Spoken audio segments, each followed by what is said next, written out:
Assalamualaikum warahmatullahi wabarakatuh. Kawan pajak, selamat pagi, salam sejahtera dari saya, Fauza.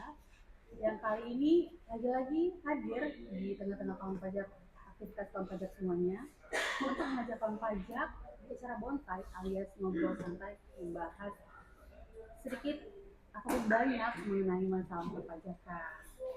Bagaimana kabarnya kawan pajak? Saya harap kawan pajak semuanya dalam keadaan sehat walafiat.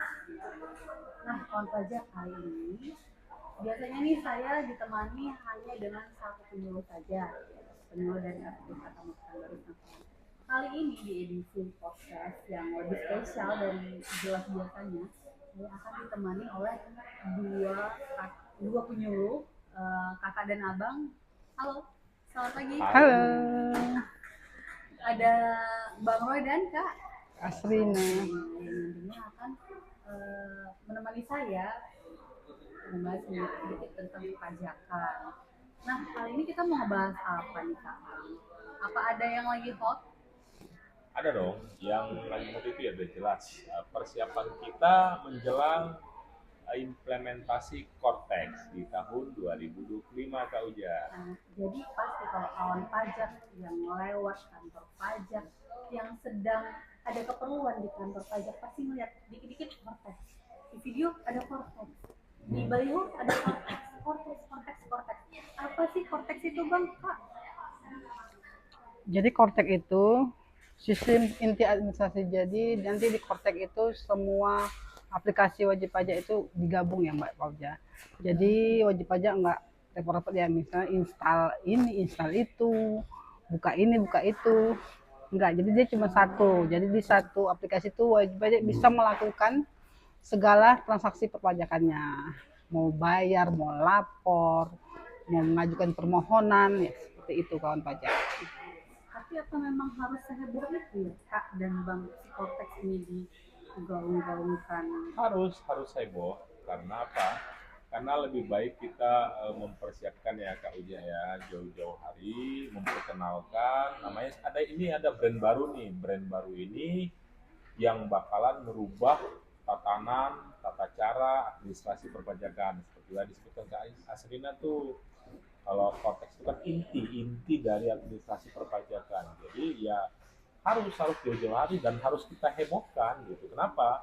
Kita nggak mau dong Kak Uja. Nanti katanya tidak diedukasi. Ya, Itu penting betul, tuh. betul, Kita betul. kan nih Kak Uja, saya sama Kak Asli kan penyuluh nih. Nah itu fungsi kita itu. Kita harus mengingatkan sedini mungkin. Apalagi ini kesempatannya di bulan terakhir menuju konteks tahun 2025. Oh begitu ya Bang. Jadi tapi tadi kan sebenarnya ada dibilang sama Kak Serina dari terpisah-pisah ya Kak Iya, sebelumnya. sebelumnya iya. Oh berarti selama ini untuk memenuhi kewajiban perpajakan itu bisa terpisah apa gitu Kak? Ya seperti untuk lapor PPN ya Mbak Pauja, itu kan dia harus buka web sendiri ya, web e-faktur. Kalau dia mau lapor tentang PPh-nya, dia harus buka di DJP online. Dia mau buat faktur, Dua ya, ini udah dua tadi ya. tapi belum lagi dia mau buat faktur. Nah itu lain Dia lagi, harus Kak. install aplikasi lagi. Ini udah tiga nih ya. Seperti itu Mbak Pauja, Aplikasi berbeda. 3 aplikasi yang berbeda. Jadi nanti di Cortex ini secara singkat kita bisa simpulkan bahwa akan dirangkum dalam Disatukan. satu sistem ya Kak ya. Ya betul sekali Mbak Pauja. Jadi ya wajib pajak kan nggak cukup buka Kortek, nah, dia bisa lakukan semua transaksinya di satu aplikasi tersebut. Nah, jadi secara singkat kawan pajak Cortex itu adalah suatu sistem inti administrasi perpajakan yang merupakan proyek Direktorat Jenderal Pajak, yaitu proyek pencangan ulang sistem administrasi perpajakan dari yang terpisah-pisah atau yang Rumit ya, lebih ribet gitu, menjadi simple dan satu. untuk mencapai efektivitas dan efisiensi juga kemudian bagi Jadi wajib pajak. Betul sekali. agar lebih WP friendly ya Kak ya. Iya, WP lebih santai ya, lebih nyaman ya melakukan kewajibannya. Jadi untuk siap atau Cortex ini Kak itu sistemnya gimana? Maksudnya dia terdiri dari sistem apa?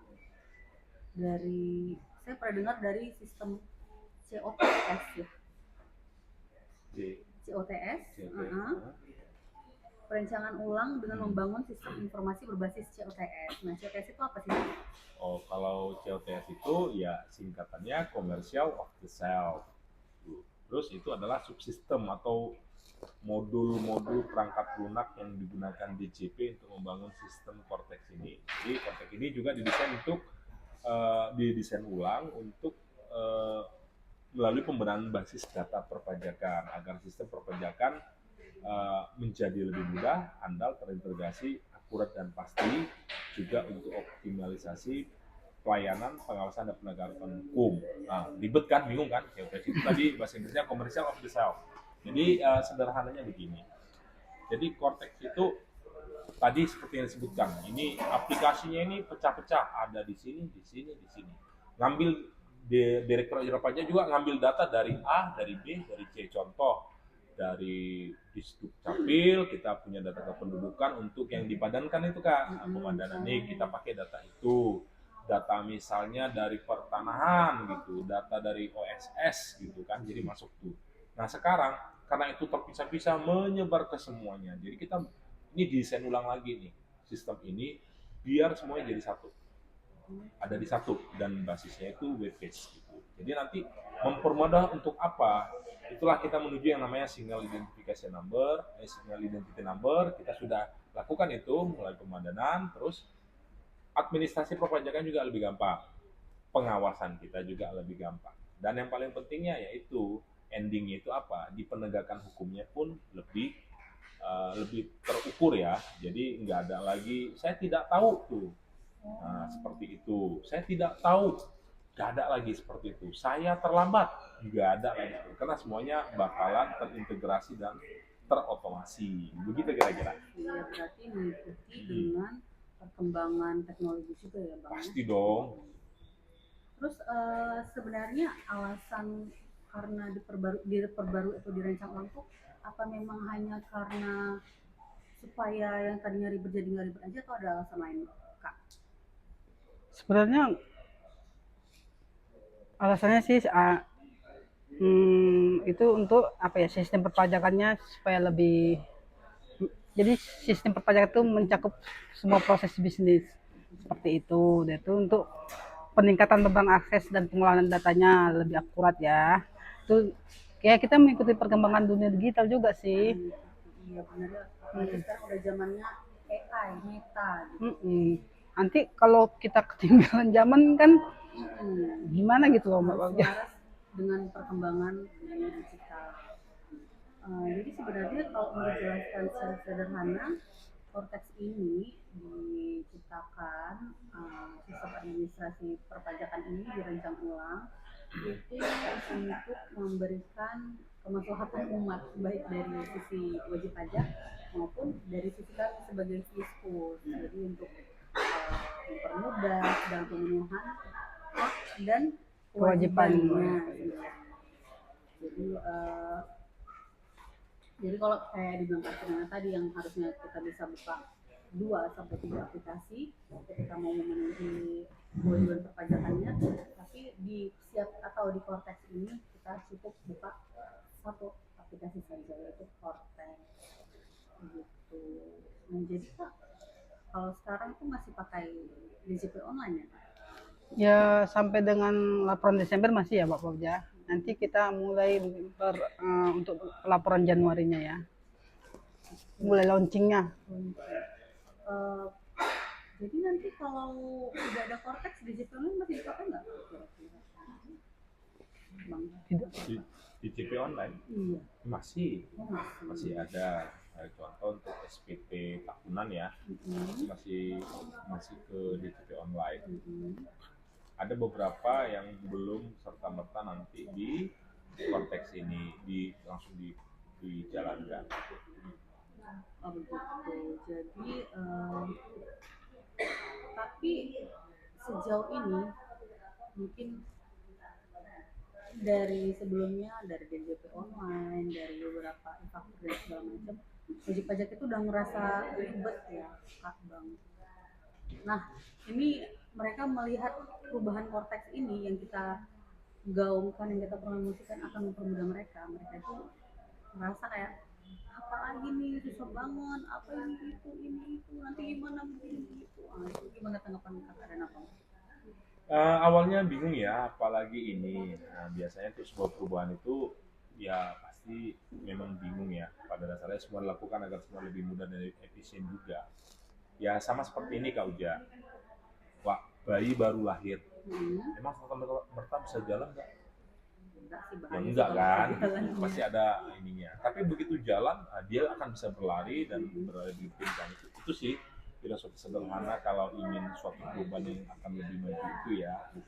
Nah, eh, terkesan lebih ribet, iya karena kita belum pernah lihat. Nah, sekarang ini kesempatannya melalui edukasi ini juga kan. Nanti kan setelah nanti yang basic-basic ini juga nanti kita akan lanjut nih bagaimana cara masuknya dan lain sebagainya begitu. Nah, jadi kemudahan-kemudahan itu tadi dari awal kita udah cerita itu banyaknya aplikasi kan gitu untuk lapor PPN gitu kan, terus enggak apa namanya Kak Uja istilah ini apa enggak tidak familiar apa gitu, Pak aplikasi yang tidak familiar itu apa sih? Itu nggak familiar lah seperti itu gitu ya. Nah, buka. Nah nantinya dengan ini udah kita Cortex ini didesain untuk menyesuaikan dengan Dengan apa? menyesuaikan dengan yang ada sekarang. Oke. Contoh untuk aplikasinya lebih user friendly tadi User bilang friendly. ya, user friendly gitu. WP friendly ya. Nah, WP friendly. Nah, jadi sesederhana mungkin. Bagi saya yakin rekan pajak, wajib pajak ini sudah banyak nih yang coba di DJP online-nya untuk simulasi ya. Jadi tampilannya itu sederhana, mudah. Karena kayak kita nih kan, kita waktu pertama kali kan, oh ternyata asal pernah lapor aja kan, kita pasti mengikuti perubahan itu pasti. Tapi saya yakin bagi yang belum pernah melakukan kewajiban perpajakan, contohnya nih SPT tahunan atau apalagi belum punya NPWP dulu ya. Kalau sekarang kan sudah punya NPWP, ya pastilah. Kadang kan banyak yang datang itu kan buat NPWP itu apa Kak Uja? Untuk pinjam uang bank, mau kredit rumah gitu kan. Baru tahu itu. Nah jadi kalau nanti ke depannya ini semua mengenai administrasi atau kewajiban perpajakan itu ada dalam satu situs itu, itulah situs Cortex itu, begitu. Jadi kalau untuk bisa menggunakan Cortex ini kan, apa ada hal-hal yang harus dipenuhi, harus daftar dulu kah, atau harus valid dulu kah nicknya atau gimana gitu? Ya betul sih Bapak Uja. Ya pertama ya harus punya NPWP dulu ya. Oke. Punya NPWP, punya akun juga ya, akun DJP online. Jadi untuk memiliki akun DJP online kan wajib memiliki EPIN. Ya pasti ada syarat-syaratnya Bapak Uja. Seperti itu ya, punya NPWP, ajukan EPIN, lalu registrasi ya. Registrasi ke DJP online-nya. Dan untuk nicknya juga harus dipalitkan juga, seperti itu. Dipadankan NPWP 16 digitnya. Iya, betul sekali Mbak Fauzah. Berarti kalau misalnya nggak valid atau tidak diperbarui atau tidak padan, nggak bisa gunakan Cortex nanti Kak? Bisa jadi kendala Mbak Fauzah. Karena kan datanya mungkin tidak sesuai ya, tidak sinkron seperti itu. Jadi DJP juga mengusahakan agar aplikasi-aplikasi perpajakan ini bisa WP friendly, wajib pajak friendly, bisa gampang digunakan oleh wajib pajak karena pajak ini juga mengikat ke seluruh Sulayanannya. seluruh rakyat. Sulayanan. Karena pajak itu kan bukan yang bersifat memaksa ya. Iya betul, dan wajib ya Mbak Fauzah. Tidak terlepas dari siapapun yang ada di negara tersebut. Jadi Direktorat Jenderal Pajak juga berpikir atau mengusahakan agar dalam pemenuhan kewajiban perpajakan itu bisa dilakukan sesimpel mungkin, seefektif mungkin, dan seefisien mungkin. Betul sekali Mbak Baja. Itu untuk awal pertama nih Kak, harus padankan NIK dan NPWP. Iya, pertama ya punya NPWP, ajukan NEPIN, ya wajib pajak, lalu validasi NIK. Nah, baru nanti kita bisa masuk ke Kortek tersebut. Nah, Kak dan Abang nih ya, tanya kedua-duanya nih siapa yang menjawab. Kalau tadi kan secara keseluruhan ya Kak Asrina bilang yang tadinya ke sini harus buka 3 atau 4 aplikasi jadi Satu. satu aja gitu. Nah, kalau secara spesifik ada berapa proses bisnis sih Kak atau Bang yang berubah dari yang sebelumnya ada atau dikembangkan menjadi tadinya 1 jadi 2 atau tadinya 3 jadi 1 atau gimana? Kalau proses bisnis yang ada dalam perubahan Kortex ini itu ada 21 proses bisnis. Nah, tapi yang paling berdampak ya, yang paling signifikan itu bagi wajib pajak itu hanya 5 proses bisnis. Pada rekan-rekan wajib pajak hanya 5 proses bisnis saja. Nah, antara lain itu registrasi, pendaftaran, terus pembayaran, pelaporan, layanan, dan edukasi. Nah, edukasi ini nih, nah, dulu manusianya kan, kalau sekarang sudah ada di proses bisnisnya. Nah, yang terakhir itu ada di taxpayer account management. Nah, ini yang 5 ini tercakup dalam satu aplikasi di Kortex nanti ya Kak, yaitu taxpayer portal atau portal wajib pajak gitu.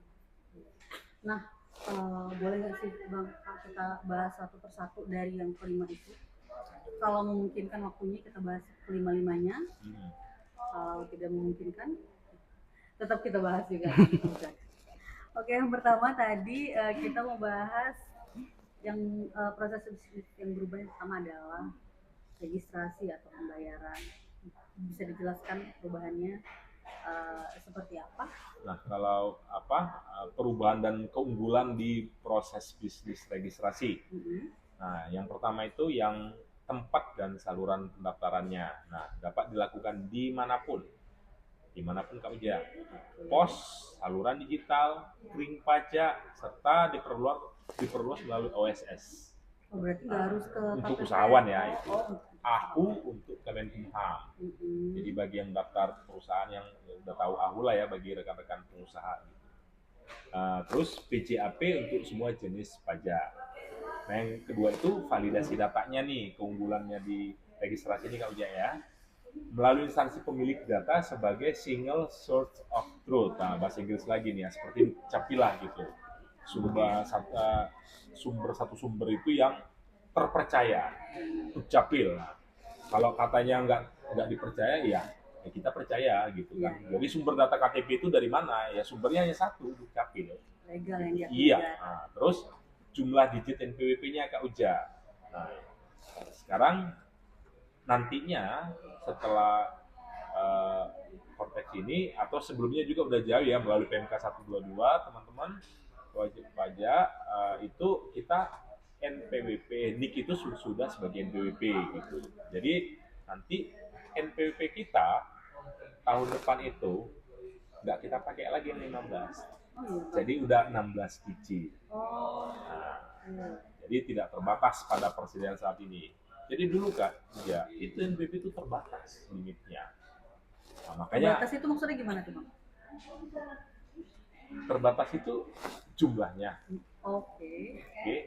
Kan dia kodenya itu kan pertama, digit pertama itu adalah OP atau badan. Sampai yang terakhir kode KPP dan cabang. Nah, jadi di nomor itu, jadi cabang itu udah pasti. Nomor itu terbatas jadinya. Kenapa? Karena kan yang depan itu, jadi kalau 15 digit itu bukan 15 digit numerik, itu kan ada masing-masingnya. Misalnya 01 itu badan, 08 itu ini. Jadi di KPP manapun 01 itu pasti badan gitu contohnya gitu kan. Terus 6 digit terakhir itu adalah kode KPP. Jadi itu saja 6 digit pertama saja itu sebenarnya udah kode tertentu gitu. Seperti contohnya Kak Uja ya, kalau Kak Uja tahu itu ada satu KPP itu waktu saya dulu pernah tuh di KPP Batam itu sebelum pecah ya, itu wajib pajak saja 400 ribuan loh. Iya gitu. Jadi, nah sedangkan kalau merujuk ke 16 digit dia jadi apa namanya tidak terbatas pada persediaan saat ini. Jadi contoh nih untuk orang pribadi nih. Jadi kan orang pribadi itu ada berapa ratus juta penduduk Indonesia, kurang lebih 300 juta dan semua sudah punya NIK. Artinya NIK-nya itu 16 digit. Tercakup kan Kak Uja? Nah, begitu kira-kira. Berarti Bang, pemadanan NIK dan NPWP ini juga salah satu upaya DJP untuk cleansing data nggak sih? Karena kan selama ini Bisa. Yang pasti Bisa jadi. iya, salah satu utamanya itu iya. Untuk cleansing data kenapa? Karena seperti kita ketahui ya, di kita sendiri aja itu masih banyak NPWP double. iya, itu sering banget tuh. Atau yang tidak valid. Benar. Karena semua sumber data itu tadi tuh single source of truth itu orang itu kan identitasnya hanya satu. NPWP itu pun ke suatu badan atau orang pribadi itu pun hanya satu dengan identitas itu. Jadi contoh kalau orang pribadi akte lahirnya kan ya akte lahir. Kalau akte lahirnya perusahaan kan seperti akte notaris lah seperti itu kan. Jadi kalau dengan dipadankannya nih tidak akan pernah lagi ada orang mau buat NPWP yang baru.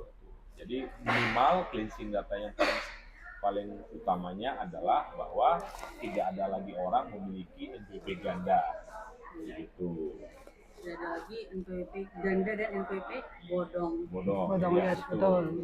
Datang ke sini bawa NPWP, minta dipandu untuk melapor SPT, tapi ketika mau dipandu melapor SPT, NPWP tersebut tidak ada di Tidak terdaftar. sistem. Itu juga salah satu upaya. Jadi kalau misalnya mau daftar, itu harus menggunakan NIK yang sah gitu ya. Misalnya. Nah itu kan tiga unggulan proses bisnis registrasi. Apakah ada lagi kah unggulan yang lain?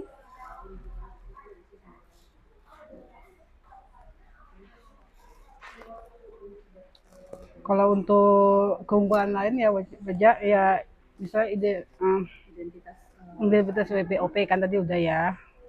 Profil WP-nya lebih valid ya, Mbak Fauja.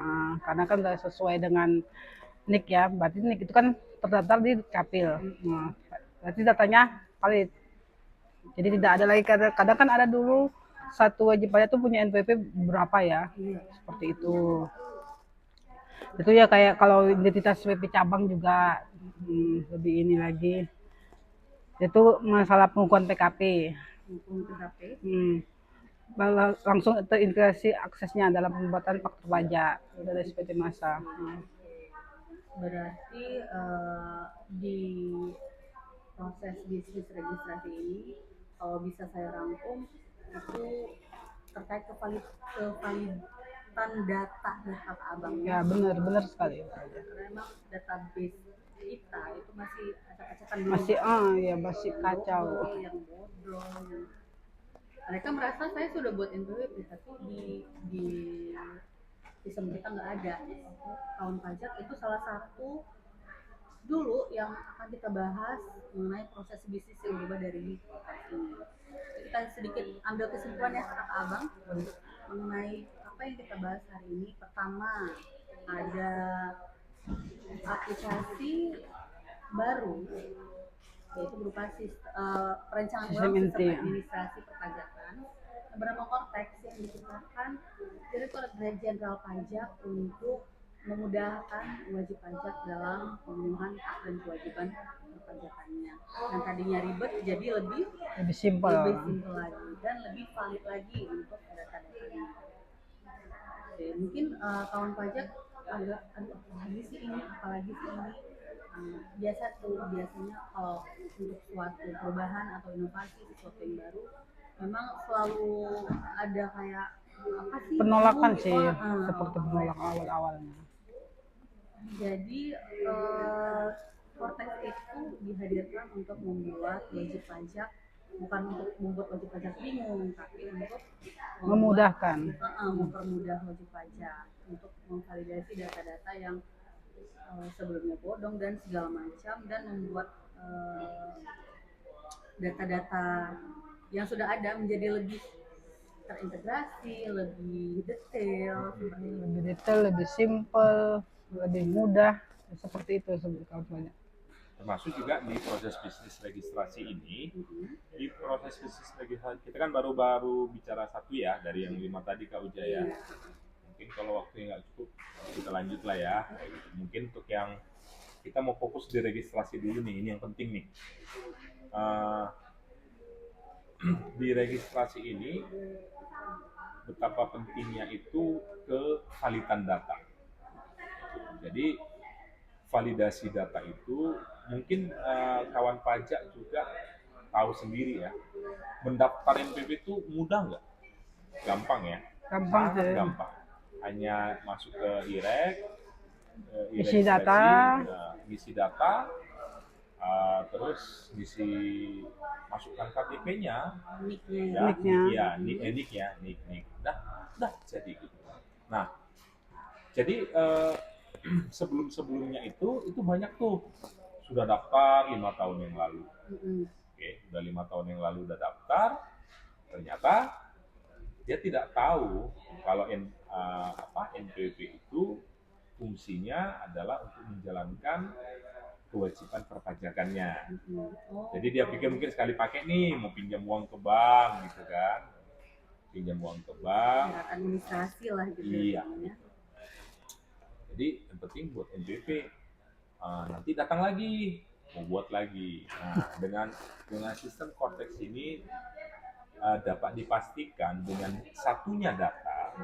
Jadi apalagi tahun depan sudah resmi nih NIK itu sebagai NPWP. Jadi nggak ada lagi sebenarnya orang yang tidak mempunyai NPWP karena NIK sebagai NPWP. Hanya tinggal masalah aktif atau tidak aktif. Jelas dong Kak Uja, WP baru lahir punya NIK, berarti NIK sama dengan NPWP. Apakah dia sudah serta-merta sebagai wajib pajak aktif? Nah, di sini juga nih sekaligus dimulai masa transisi ini, kami juga ingin menjelaskan apa itu wajib pajak yang aktif. Jadi sebenarnya kalau dulu ya Kak Uja ya, NPWP itu kan singkatannya kan nomor pokok wajib pajak. Betul. Tapi kalau kita potong satu-satu tuh, nomor pokok wajib pajak. Sebenarnya ada kata-kata wajib gitu loh. Jadi wajib. Wajib itu kapan gitu? Ketika terpenuhi 2 syarat berdasarkan Undang-Undang Ketentuan Umum Perpajakan. Syarat subjektif dan objektif. Yang sederhananya, singkatnya, subjektif itu orang pribadi, badan, termasuk yang warisan yang belum terbagi. Orang pribadi itu kita fokus ke orang pribadi dulu nih ya. Orang pribadi itu ya jelas lah dia bisa sebagai warga negara, bisa sebagai warga negara asing. Kalau warga negara asing itu lebih detailnya lagi lebih dari 183 hari. Nah, terus syarat kedua itu adalah syarat objektifnya. Apa itu? Ya sederhananya dia punya penghasilan. Nah, kapan dia aktif? Kalau kita dulu kan biasanya WP itu aktif atau non efektif. Nah, ketika dia memenuhi kedua syarat itu. Nah, kedua syarat itu dan objektifnya itu dikenakan pajak. Atas penghasilannya. Atas penghasilan itu. Nah, itu makanya ada pilihan ini Kak Uja. Kalau wajib pajaknya tidak bayar pajak, gara-gara apa dulu nih? Apakah memang secara syarat objektifnya penghasilannya contoh masih di bawah PTKP atau penghasilan tidak kena pajak gitu kan. Untuk lajang sajalah kita bilang ya PTKP-nya itu 54 juta setahun. Nah, jadi dia boleh nggak punya NPWP? Ya boleh. Apalagi sekali lagi NIK sebagai NPWP. Tapi apakah dia serta-merta sudah aktif? kalau dia memilih aktif boleh-boleh saja. Dengan cara apa? Melaporkan. Tapi dia juga di haknya dia nih Kak Uja. Kita jangan bicara kewajibannya saja kepada wajib pajak. Haknya juga harus kita beritahukan. Jadi haknya wajib pajak ketika saya punya penghasilan tapi belum dikenakan pajak. Contoh tadi untuk lajang itu 54 juta. Nah, saya boleh dong tidak melakukan kewajiban saya dengan apa? Mengajukan non efektif. Bisa ya, Pak? Iya, jadi dia tidak wajib lapor dan tidak wajib bayar. Nah, kita tambahin lagi nih. Ini banyak nih, Pak, saya nggak kerja. Nah, jadi ingat ya, yang disebut dengan objek itu tadi, syarat objek itu adalah penghasilan, memperoleh penghasilan.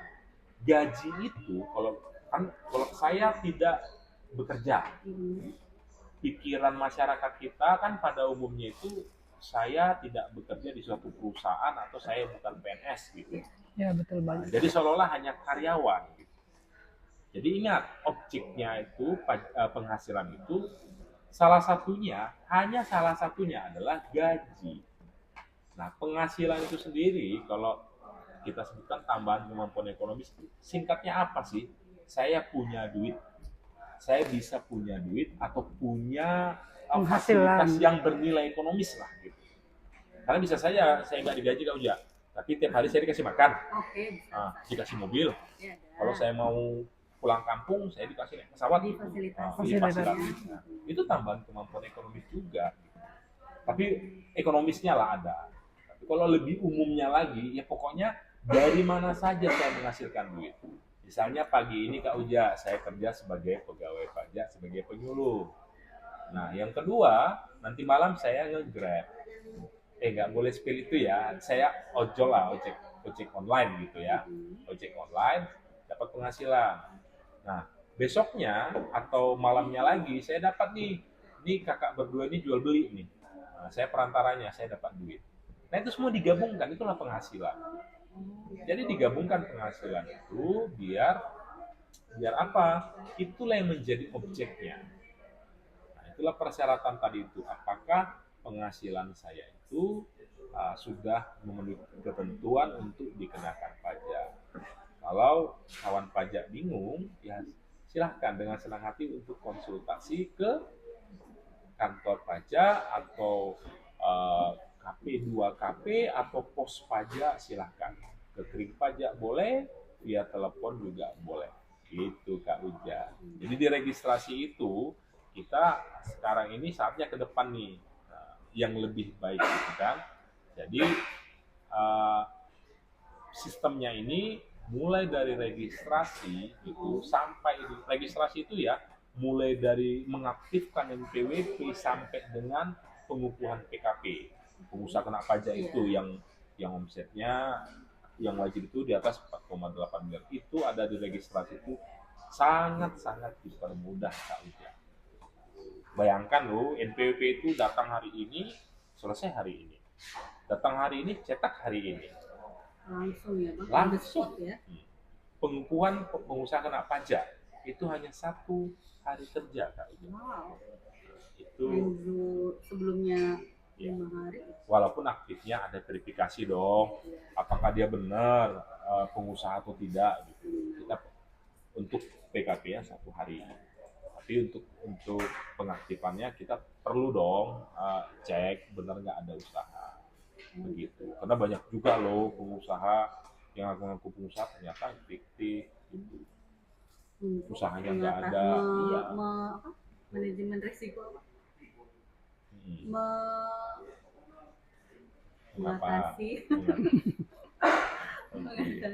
Mengatasi hal-hal yang tidak diinginkan. Ya. Kemudian di proses selanjutnya ada perubahan proses bisnis di pembayaran. Tapi kawan pajak berhubung waktu kita sudah habis, nanti akan kita bahas di sesi bonsai podcast selanjutnya. Jadi jangan lupa saksikan bonsai podcast episode selanjutnya mengenai cortex untuk kawan pajak yang masih penasaran apalagi sih perubahan-perubahan di cortex ini yang 4 proses bisnis selanjutnya. Berakhir sudah acara bonsai pada hari ini. Saya, Bang Roy. Roy dan Aslina. pamit undur diri. Sampai jumpa di episode selanjutnya. Wabillahi taufiq wal hidayah. Assalamualaikum warahmatullahi wabarakatuh. Semoga sehat selalu.